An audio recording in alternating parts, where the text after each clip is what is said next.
ஆண்டவராக இயேசு கிறிஸ்துவின் நாமத்தின் அன்பின் வாழ்த்துக்கள்.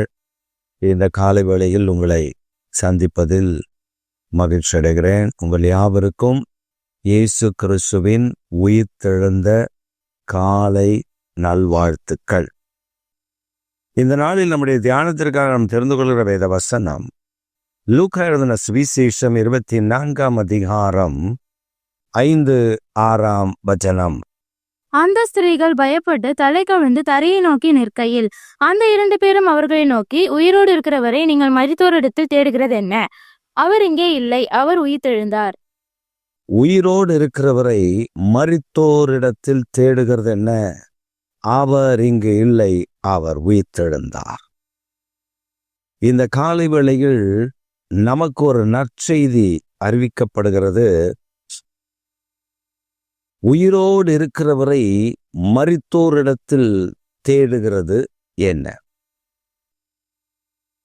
We are searching our God somewhere else.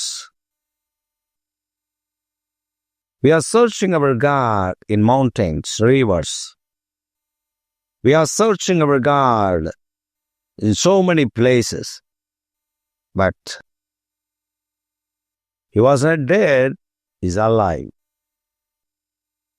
He was not dead with the dead people. He was not buried with the dead people. He's alive. He resurrected.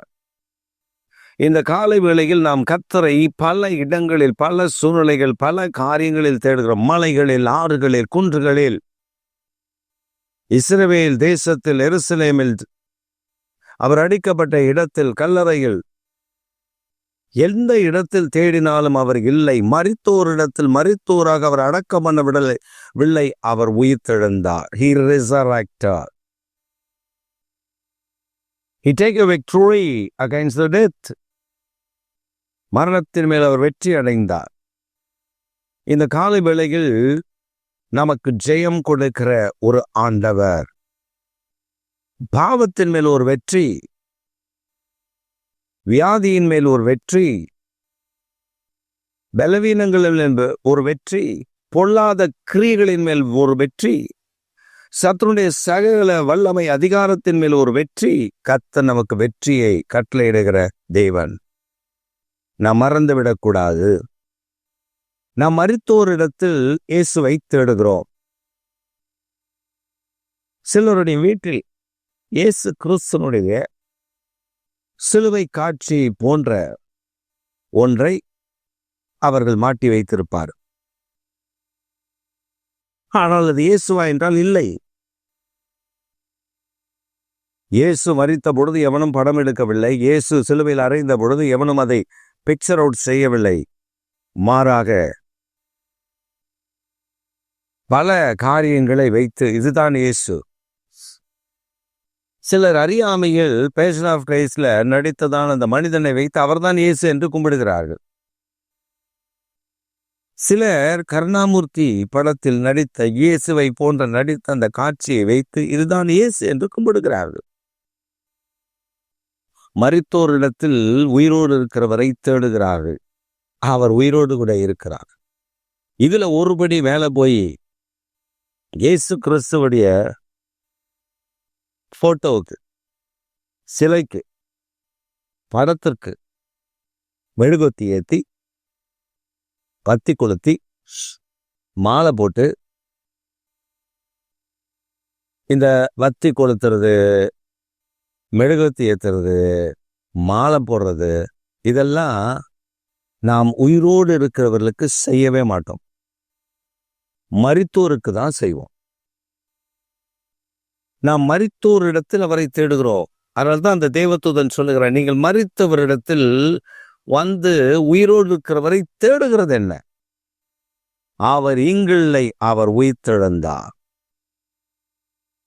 So this is a good news for each and everyone in this morning.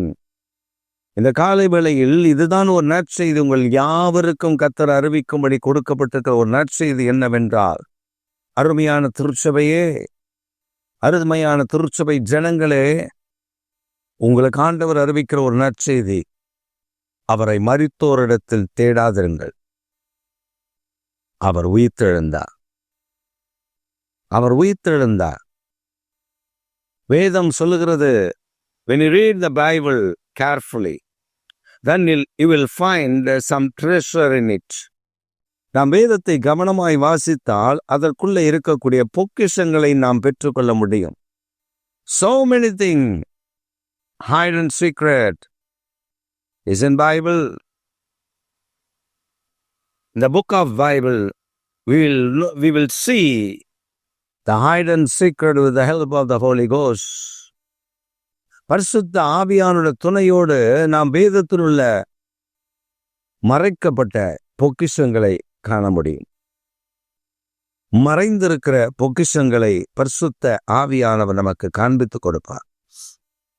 அவர் உயிரோடு கூட எழும்பின அந்த ஆவியானவர், உயிரோடு கூட எழுப்பின அந்த ஆவியானவர் நமக்குள் வாசமாய் இருந்தால், நாம் சொல்லுகிறோம் அல்லவா, நான் அபிஷேகம் பெற்றிருக்கிறேன், நான் ஆவியில் நிரம்பி ஜெபிக்கிறேன், எனக்குள்ள அபிஷேகம் இருக்கிறது, பரிசுத்த ஆவியானவரை நான் பெற்றிருக்கிறேன் என்று சொல்லுகிறோம். அந்த பரிசுத்த ஆவியானவருடைய அபிஷேகம், அந்த பரிசுத்த ஆவியானவர் நம்முடைய சாவுக்கு ஏதுவான சரீரங்களை உயிரடைய செய்கிறார் என்று ரோமர் 8:11 நமக்கு கற்றுக் கொடுக்கிறது. When the Holy Spirit come into our heart, பரிசுத்த ஆவியானவருடைய இருதயத்தில் வரும்பொழுது உங்களுக்கு வரங்களையும் வல்லமைகளையும் அள்ளி கொடுக்கிறார். அவைகள் நாம் வீணாய் பயன்படுத்தி விடுகிறோம். அவருடைய நாமத்தை வீணாய் வழங்கி விடுகிறோம். எவனாவது நமக்கு விரோதமாய் பேசிவிட்டால் உடனே அவனுக்கு விரோதமாய் ஜெபிக்கிறோம். Lord, I want to destroy him. ஆண்டவர் ஒருவேளை நம்ம கிட்ட கேட்கிறவன் அடிச்சிருங்க, எனக்கு விரோதமா அப்படி பேசிட்டா. நீ யாருக்கெல்லாம் விரோதமா எத்தனை பேசியிருப்ப? அப்ப கர்த்தர் அழிக்கணும், உன்னை எத்தனை முறை அழிச்சிருக்கணும்? சிலர் இருக்கிறாங்க, they show that they are very holy before God. தேவனுக்கு முன்பாக தங்களை பரிசுத்தமாய் காண்பித்துக் கொள்ளுகிற ஒரு கூட்டம், வெள்ளையடிக்கப்பட்ட கல்லறைகள். சிலருடைய வாழ்க்கையில அப்படியே உருகி அந்த பிள்ளைகள் இடத்துல, வாலிப பிள்ளைகள் இடத்துல இயேசுவின் அன்பு இப்படிதான், நான் இப்படிதான் அறிந்தேன் அப்படின்னு சொல்லி அந்த பிள்ளைகளுடைய எண்ணங்களை அறிந்து, அந்த பிள்ளைகளை, வாலிப பிள்ளைகள் என்ன பண்ணும், ஆம்பளை பையனோ பொம்பளை பிள்ளையோ, ஒரு ஆண்டி அவங்ககிட்ட நல்லா பேசுகிறாங்கன்னே இதுங்களும் மனம் திறந்து என்ன நடக்குது, காலேஜில் என்ன நடக்குது, ஸ்கூலில் என்ன நடக்குது, தன்னுடைய உயர் வகுப்பு படிப்புகளில் என்ன நடக்குது, அதெல்லாம் சொல்லுங்கள், ஷேர் பண்ணுங்கள்ல, வீட்டில் சொல்லாதுங்க. ஆனால் அந்த மாதிரி ஆவிக்குரிய அனுபவத்தில் வளர்கிறோம், இவங்க நமக்கு உதவியாக இருப்பாங்க அப்படின்னு சொல்கிறது. ஆனால் அந்த ஆட்கள் என்ன பண்ணுவாங்க தெரியுமா? அதை தூக்கி மற்றவர்களத்தில் இவங்களை த்ரெட்டன் பண்ணுவாங்க. நீ என்கிட்ட சொன்னல, இதை உங்கள் அப்பாகிட்ட சொல்லிடுவேன், இதை செய் இல்லைன்னா உங்கள் அப்பாகிட்ட சொல்லிடுவேன், இதை செய் இல்லைன்னா உங்கள் அம்மாகிட்ட சொல்லிடுவேன். விரட்டுவது. உயிர்த்தெழுந்த ஆவியை பெற்றிருந்தால் இந்த கிரியைகள் இருக்காது. இது சாத்தானுடைய கிரியை. அவர் வெற்றி சிறந்தார். நம்மையும் வெற்றி சிறக்க செய்கிற தேவன், நம்மையும் ஜெயம் எடுக்க பண்ணுகிற தேவன். நாம் நம்முடைய பாவத்திலிருந்து வெற்றி பெற முடியும். சிலர் என்ன சொல்லுவாங்க, நான் ஜெபம் பண்ணாதான் கர்த்தர் உனக்கு விடுதலை தருவார். ஏன்னா இவங்க தான் கடவுள், பார்த்தீங்களா, இவங்க தான் அங்கே சிங்காசனத்தில் உட்காந்துருக்காங்க. இவங்க ஜெபம் பண்ணா, இவங்க சொன்னாதான் கர்த்தர் அங்கே விடுதலையை தருவார், இல்லைன்னா தரமாட்டார். இவங்க சொல்லிதான் அவர் சிலுவையில் ரத்தம் சிந்தினார், இவங்க சொல்லிதான் ஒரு உயிரோடு எழும்பினார், இவங்க சொல்லிதான் அவர் சிங்காசனத்துக்கு வந்தார்.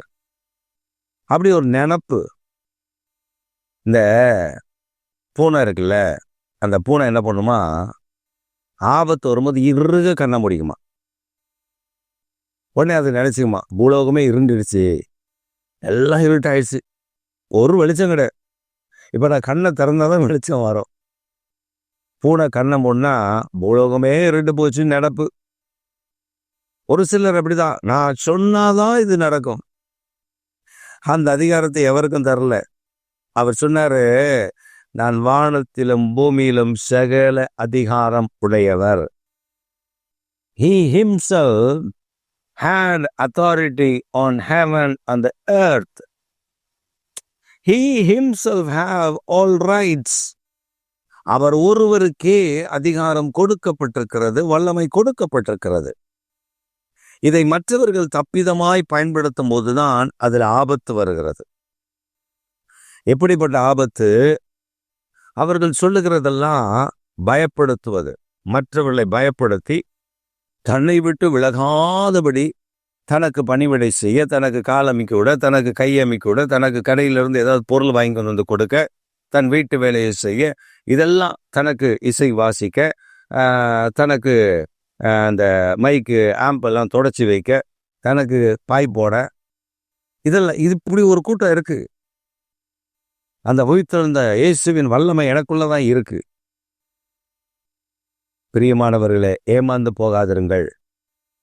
அரத வேதம் சொல்லுகிறது, இயேசு இங்கே இருக்கிறார், இயேசு அங்கே இருக்கிறார், இயேசு என் வீட்டுக்கு வந்துட்டாருன்னு சொல்லுவான். நம்பாத. ஏன்னா அவர் உயிர்த்தெழுந்தவர், உனக்கும் ஆண்டவர், எனக்கும் ஆண்டவர். தம்மை நோக்கி கூப்பிடுகிற யாவருக்கும் அவர் பதில் கொடுக்கிற கர்த்தர். உன்னை புறம்பே தள்ளாத நேசர். நீ பாவம் செஞ்சுட்ட, அதனால உன் பாவத்துல இப்படி நீ விழுந்துட்ட, உன் பாவம் இப்படி இருக்கு, அதனால உன் ஆண்டவர் மன்னிக்க மாட்டார். ஒரு சமயம் சிறைச்சாலை ஊழியத்திற்காக ஒருவர் சென்றிருந்தார். அப்பொழுது ஒரு தூக்கு தண்டனை கைதி, அந்த தூக்கு தண்டனை கைதிக்கு இன்னொரு 2 வாரத்தில் அவருக்கு தூக்கு தண்டனை நிறைவேற்ற வேண்டும். கோர்ட் ஆர்டர்லாம் வந்துருச்சு. அவர் ஜனாதிபதி கருணை மனு, ஜனாதிபதியின் இடத்துல கருணை மனு போட்டிருக்கார். அதனால 2 வாரங்கள் ஆகும். இந்த சூழ்நிலையில் ஒரு ஊழியக்காரர், அவர் யார் என்று எங்களுக்கு தெரியவில்லை, ஆனால் ஒரு ஊழியக்காரர் அவர் போயிருக்கிறார். அந்த புண்ணியவான் போய் இப்படி சுவிசேஷம் அறிவிக்கும் பொழுது அந்த ஜெயிலர் சொல்லியிருக்கிறார், ஐயா, நீங்க அடிக்கடி எங்க ஜெயிலுக்கு வர்றீங்க சுவிசேஷம் அறிவிக்க, இயேசுவின் அன்பை சொல்ல. இதை பாருங்க, அங்க ஒரு கொலைகாரன் ஒருத்தவன், அவன் மரணத்துக்கு 2 வாரத்தில் அவன் சாக போறான் ஐயா. அவன் ஜனாதிபதிக்கு மனு போட்டிருக்கான், அதை ஜனாதிபதி ஏற்றுக்கொள்ள மாட்டாங்க. காரணம், அவன் பண்ண தப்பு. அப்படி நீங்கள் அந்த மகனுக்கு எப்படியாவது ஒரு சுவிசேஷம் நற்செய்தி அறிவிச்சிருங்க ஐயா. அவன் இங்கே மோட்சத்துக்காக அவன் போயிட்டான், பாவிதான், நீங்கள் அறிவிக்கிற இயேசு அவனுக்கு அறிவிச்சிருங்க அப்படின்னு சொல்லி அனுப்பின உடனே இவரும் காலர்த்தி கூட்டு போயிட்டார். உள்ளே போய் அவன்கிட்ட பேசியிருக்கார், நீ எதனால தம்பி நீங்கள் இங்கே வந்தீங்க அப்படின்னு இருக்கார். அவன் சொல்லியிருக்கான், நான் கொலை பண்ணிட்டு வந்திருக்கேன். அப்படியா தம்பி, எத்தனை கொலை பண்ணீங்க? 7 கொலை தான் பண்ணேன். யாரெல்லாம் தம்பி பண்ணீங்க? என் மனைவி. அப்படி ஒரு லிஸ்டே கொடுக்குறான், 7 பேரை. ஓ அப்படியா தம்பி, இவ்வளோ கொலை பண்ணியிருக்கீங்களா? ஆமாம். அப்புறம் கணக்கு பண்ணி பார்க்குறாரு, 7 கொலை, இது எப்படி ஆண்டவர் மன்னிப்பார் அப்படின்னு கணக்கு பண்ணிட்டு சொல்லிட்டாரு. தம்பி, 1 கொலையாக இருந்தால் பரவாயில்ல, 2 கொலையாக இருந்தால் பரவாயில்ல, நீங்கள் 7 கொலை பண்ணியிருக்கீங்க, ஆண்டவர் மன்னிக்க முடியாது தம்பி, ரொம்ப கஷ்டம். அதனால் நான் ஜோ பண்ணி பார்க்குறேன், ஆண்டவர் நீங்கள் மன்னிக்க மாட்டார். 7 கொலை இல்லை தம்பி, அவ்வளோதான். அரசாங்கமும் மன்னிக்காது, ஆண்டவர் மன்னிக்க மாட்டார் தம்பி. நான் உங்களுக்கு ஜோ பண்ணுறதை வேஸ்ட்டுன்ட்டு அவர் கிளம்பி போயிட்டார். அந்த மனுஷன் ஓன்னு ஒரே ஒப்பாரு, யாரையும் பார்க்க விரும்பல. இயேசுவே பாவத்தை மன்னிக்க மாட்டாராமே, அவ்வளோ பெரிய பாவியாம நானே அப்படின்ட்டு அவன் அழுதுகிட்டே இருந்திருக்கான். சாப்பிடலை, தூங்கலை, சாக போகிறவனுக்கு எதுக்கு இதெல்லாம் அப்படின்ட்டு அவன் அப்படி அழுதுகிட்டே இருந்திருக்கான். அடுத்த வாரம், 1 வாரம் போயிடுச்சு. எல்லாம் ஜெயிலர் அவங்கெல்லாம் கஷ்டப்பட்டு அவர்கிட்ட கெஞ்சுறாங்க. இன்னும் 1 வாரம் தான் இருக்கு அவனுடைய தூக்கு தண்டனைக்கு. ஜனாதிபதியுடைய மனுவும் நிராகரித்து வந்து விட்டது. நிராகரித்து வந்தோடனே டேட்லாம் ஃபிக்ஸ் பண்ணிட்டாங்க. 1 வாரம் தான் இருக்கு. அப்போ இன்னொரு ஊழியக்காரர் இந்த இயேசுவின் அன்பை சொல்லுவதற்கு ஜெயிலுக்கு வருவாங்க. அது வாரம் ஒவ்வொரு டீமாக வருவாங்க. அப்போ இந்த முறை வந்த ஊழியக்காரர் இடத்துல அந்த ஜெயிலர் சொன்னார், இந்த போன வாட்டி ஒரு பாஸ்டர் வந்தார் ஐயா, அவருடைய குழப்பிட்டு போயிட்டாரு, என்ன பண்ணார் என்ன சொன்னாத்துல அதுலேருந்து சாப்பிடவே இல்லை, நீங்கள் எதுவும் போய் சொல்லிடாதீங்க, அவன் அந்த இதில் இருக்க எல்லாருக்கும் சொல்லுங்க, அவனுக்கு மட்டும் சொல்லிடாதீங்க, அவன் பயங்கர கொலை வெறியில் இருக்கான் எல்லார் மேலேயும் அப்படின்னு சொல்லிட்டார். அப்போ இந்த ஊழியக்காரருக்கு அவனை சந்திக்கணும். இப்போ ஜெயிலர்கிட்ட கெஞ்சுறாரு, எப்படியாவது அவனை சந்திக்க ஒரு வாய்ப்பு ஏற்படுத்தி கொடுங்களேன். இந்த ஜெயிலில் சொல்கிற, இல்லையா ஏற்கனவே ஒருத்தர் வந்து பேசிட்டு தான் அவன் சாப்பிடாம கிடக்கான், நீங்கள் போனீங்கன்னா அவ்வளோதான்யா, உங்களை வெட்டியே போட்டுருவாயா, அவ்வளோ கோபத்தில் இருக்கான், ஏசுனார் மேலே கோபத்தில் இருக்கான்.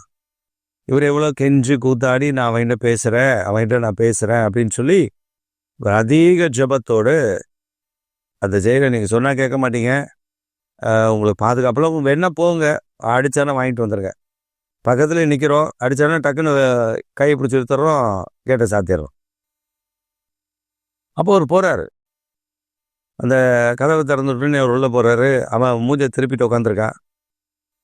தம்பி, ஏசு உன்னை நேசிக்கிறார் தம்பி அப்படின்னு சொன்னோடனே அவன் திரும்பி பார்த்து சொன்னான், டேய் நீ யாரா, நீ ஏற்கனவே ஒருத்தவன்னா அவர் என்ன ஏசு நேசிக்கலன்ட்டு போகிறான், பாவத்தை மன்னிக்க மாட்டாருன்ட்டு போகிறான், நீ என்னன்னா வந்து நேசிக்கிறான்ற, ஏய் இந்த கதைலாம் என்கிட்ட சொல்லாத அப்படின்னு சொன்னோடனே இவர் சொல்லியிருக்காரு, ஏதோ தப்பு நடந்திருக்கு தம்பி, அதனால நீங்கள் கோபத்தில் இருக்கீங்க, ஆனால் ஏசு உங்களை நேசிக்கிறார் தம்பி, உங்களுக்கு ஆண்டவர் இந்த வார்த்தையை சொன்னார், நான் நேசிக்கிறேன்னு சொன்னார். அப்படியே சொன்னார். அப்போ அந்தாலும் ஏன் அப்படி சொன்னா, என்ன தம்பி நடந்துச்சு சொல்லுங்க அப்படின்னு கேட்டப்போ தான் அவன் சொல்லியிருக்கான், ஒருத்தர் வந்தாருங்க ஜோல்னாபாய மாட்டின்னு, இந்த ஜோல்னாபாய மாட்டின்னு வந்தாள் என்கிட்ட கேட்டார், நீ யாரெல்லாம் கொலை பண்ணன்னு. நானும் லிஸ்ட்டு சொன்னேன், அந்த ஆள்கிட்ட 7 பேரை கொலை பண்ணேன்னு. அதில் யார் யாரெல்லாம் கேட்டார், மனைவியும் பிள்ளைங்க அப்புறம் மாமலை, இது நிறைய பேர் சொன்னேன். நான் 7 பேரை சொன்னேன்னா அவர் சொன்னார், 1-2னா ஏசுனார் மன்னிச்சிருப்பாரு, இதெல்லாம் மன்னிக்க முடியாது தம்பி அப்படின்ட்டு அவர் சோம பண்ணாமல் போயிட்டாருங்க. நீங்கள் முதல்ல ஏசு நேசிக்கிறாருன்றீங்க. இவர் அப்போதான் பக்குவமாக அவன் பக்கத்தில் போய் உட்காந்து அவன் தோள் மேலே கையை வச்சு, தம்பி இயேசு இந்த பூமிக்கு வந்ததுக்கு காரணமே உங்களையும் என்னையும் ரட்சிக்கத்தான். அதுக்கு தான் அந்த சிலுவையில் அவ்வளவு பாடுகளை ஏற்றுக்கொண்டார். அவர் பார்ஷியாலிட்டி பார்க்குறவரில்ல. தப்பு செஞ்சிட்டீங்க, ஏதோ ஒரு மூர்க்கமான ஏதோ ஒரு கோபத்தில் தப்பு பண்ணிட்டீங்க, இப்போ நீங்கள் மறந்துடுங்க, அதை நான் பண்ணது தப்பு அப்படி தானே. ஆமாம் ஆமாய்யா, அதுதான் ரொம்ப கஷ்டமாக இருக்குது, நான் அந்த கோபத்தில் பண்ணிட்டேயா. அதான் தம்பி, இதுதான் மனம் திரும்புதல். இதை ஆண்டவர் வந்து அப்படியே பார்த்து மன்னிச்சிருவார். தம்பி நீங்கள் ஏன் தம்பி வருத்தப்படுறீங்க, உங்கள் பாவத்தை மன்னிச்சிருவார். அப்போ தூக்கு தண்டனையிலேருந்து என்னை விடுவிப்பாரா, என் பாவத்தை மன்னிப்பாரா அவரு? ஆமாம் தம்பி மன்னிச்சிருவாரு. தூக்கு தண்டனை அரசாங்கம் கொடுக்குற தம்பி, ஆனால் உங்களை பரலோகத்தின் தேவர் மன்னிச்சிருவார். அவனுக்கு சுவிசேஷம், கிறிஸ்துவின் அன்பு, அவர் உனக்காக உயிர்த்தெழுந்தார், உன் அருகில் இருக்கிறார், உனக்கு துணை செய்வார், அவனுக்கு நம்பிக்கை உரிய வார்த்தைகளை ஊட்ட ஊட்ட ஊட்ட அவன் கண்களிலிருந்து ஓவென்று எழுகிறான். ஐயா எனக்காக ஜெபிங்கள், எனக்காக ஜெபம் பண்ணுங்க, எனக்காக ஜெபம் பண்ணுங்கன்னு சொல்லி கதறுகிறான். இவரும் அவனுடைய பாவத்தை எல்லாம் அறிக்கையிட வைத்து அவனுக்காக ஊக்கமாய் ஜெபித்தார். என்ன நம்ம சொன்னா, நான் மறிக்கிறதுக்கு முன்னாடி இங்க கொஞ்சம் அடிக்கடி வந்து பார்த்து எனக்கு ஒரு ஜெபம் பண்ணுங்க. அப்போ செய்யறேன் தம்பி, அதுக்கு தானே தம்பி நாங்கள் இருக்கோம்.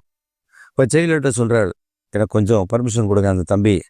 அதெல்லாம் ஒன்றும் இல்லை ஃபாதர், நீங்கள் வாங்க வாங்க பாஸ்டர், நீங்கள் டெய்லி வாங்க. அவன் கேட்குறான்ல, வந்து அவனுக்கு ஜெபம் பண்ணுங்க. அவன் சாப்பிடுவானான்னு கேளுங்க. அவன் சொன்னான், தாராளமாக நான் சாப்பிடுவேன். அவனுக்கு சாப்பாடு கொடுத்தா சாப்பிட்டான். என்ன ஆச்சரியம்னா, அவன் ஒரு காரியம் அந்த பாஸ்டர்கிட்ட சொன்னான். ஒரு 2 நாள் கழிச்சு சொல்றான். என்ன சொல்றான்னா, ஃபாதர் நான் பண்ண தப்பு தான், அதுக்கு தான் கவர்மெண்ட் தண்டனை கொடுத்துச்சு, இப்போ அந்த தண்டனையை அவங்க நிறைவேற்றுவாங்க. ஆனால் பரலோகம் என் பாவத்தை மன்னிச்சிருச்சு பார்த்தீங்களா, எனக்கு ஒரு நம்பிக்கை இருக்குது. நான் போனால் ஏசப்பா என்னை அணைத்து கொள்வார், என் மகனேன்னு அப்படின்னு அணைச்சு கொள்வார். என் பாவத்தில் மன்னிச்சிட்டாருல்ல, அவர் ரத்தத்தினால மன்னிச்சிட்டாருல்ல, நானும் அவர்கிட்ட 2 நாளாக நீங்கள் சொன்னபடி ஜெபிக்கிறேன், எனக்குள்ள ஒரு பெரிய சமாதானம் இருக்குது. பாருங்கள் பிரியமானவர்களே, இயேசு கிறிஸ்துவினுடைய உயிர்த்தெழுந்த அன்பு மாற்றும். சிலது ரட்சிக்கப்பட்டிருக்க மாட்டான், ஊழியத்துக்கு ஜோனராப்பை எடுத்துக்கிட்டு வந்துடுவான், பைபிளை பற்றியே தெரியாது, கலெக்ஷனுக்காக ஒரு ஜெபம் வந்தால் இவ்வளோ காசு கிடைக்கும்.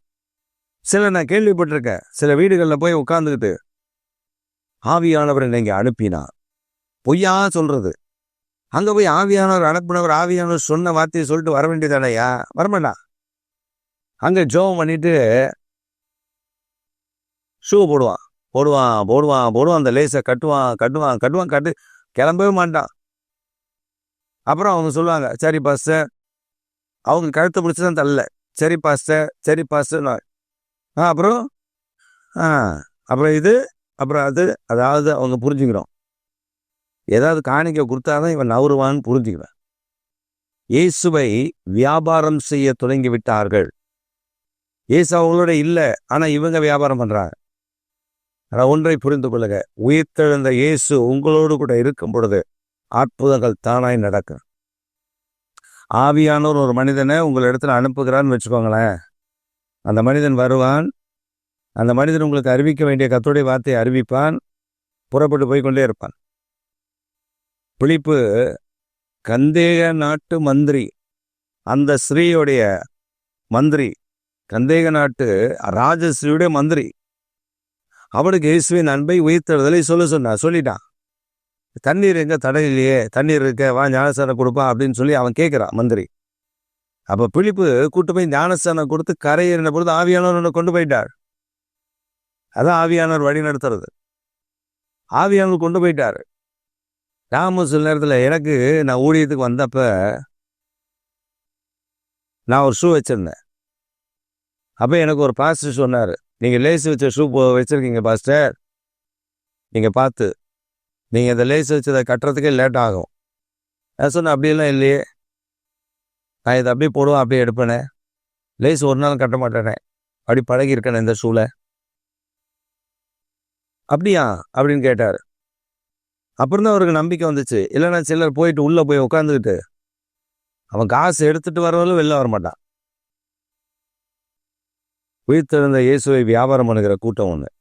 அவன்கிட்ட உயிர்த்தெழுந்த இயேசு இல்லை, ஆனால் வியாபாரம் பண்ணுவான். கூவி என்கிட்ட கர்த்தர் இருக்கிறார், என்கிட்ட அது இருக்குது, என்கிட்ட அந்த வல்லம் இருக்குது, நான் ஜெபம் பண்ணி தான் இது நடந்துச்சு, நான் ஜெபம் பண்ணி தான் அது நடந்துச்சு, நான் ஜெபம் பண்ணி தான் இந்த கூட பார்வையடைந்தார். இயேசுவின் உயிர்த்தெழுந்த வல்லமை உங்களுக்குள் இருந்தால் உங்களை கொண்டு பலத்த பிரியர்களை செய்வார். ஆனால் ஏமாந்து விடாதீர்கள். கள்ள ஊழியக்காரர்களை, கள்ள காரியங்களை கண்டு ஏமாந்து விடாதீர்கள். உங்கள் நடுவில் நீங்கள் முழங்கால் படிட்டு ஜெபம் பண்ணினார், அவர் உங்களுக்கு வெளிப்படுவார். இயேசு நேரடியாக வருவார், பேசுவார், உங்களோடு முகமுகமாய் பேசுவார். அப்படி எத்தனையோ பேரோட பேசியிருக்கிறார். இந்த உயிர்த்தெழுந்த இயேசுவை உங்களுக்கு அறிமுகப்படுத்துகிறேன். உயிரோடு கூட இருக்கிறவரை மரித்தவரிடத்தில் தேடுகிறது என்ன? அவர் இங்கில்லை, அவர் உயிர்த்தெழுந்தார். ஆமே ஆமே. என் ஆத்துமாவே கர்த்தரை ஸ்தோத்திரி, என் முழுவதுமே பரிசுத்த நாமத்தை ஸ்தோத்திரி. என் ஆத்துமாவே கர்த்தரை ஸ்தோத்திரி, கர்த்தர் செய்த சில உபகாரங்களை மறவாதே. ஆமே ஆமே.